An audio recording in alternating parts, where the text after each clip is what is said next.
Panahon na para sa tunay na pagbabago! Tara na!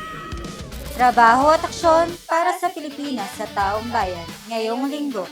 Lunes, tapat sa transparency.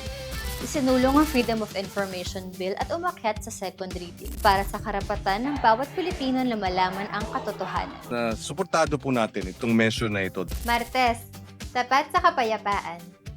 Sa plenaryo, buong pusong nakiisa si Senador Robin Padilla sa pag-aproba ng Bicameral Conference Committee Report para sa unang regular na halalan sa Bangsamoro Autonomous Region in Muslim Mindanao.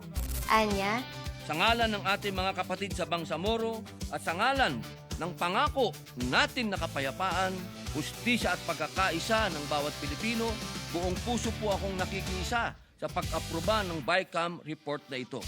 Aking pinagdadasal na ang panukala na ito ay maging matibay na hakbang tungo sa isang Bangsamoro na mapayapa, maunlad at tunay na kinakatawan ang tinig ng kanyang mamamayan. Martes, tapat sa komunidad. Dumalo si Senator Robin Padilla sa iftar sa University of the Philippines, Diliman bilang pakikiisa at pagpapahalaga sa kultura at pananampalataya ng mga Pilipinong Muslim. Miyerkules, tapat sa mamamayan. Sa Senado, iginiit ni Senator Robin Padilla ang agarang pagtugon sa patuloy na pagtaas ng presyo ng langis. Isang pasaning direktang dinadala ng bawat Pilipino.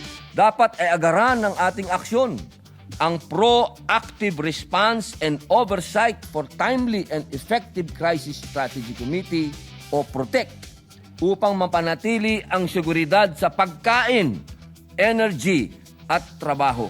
Dahil ang tunay na serbisyo nararamdaman sa araw-araw na buhay.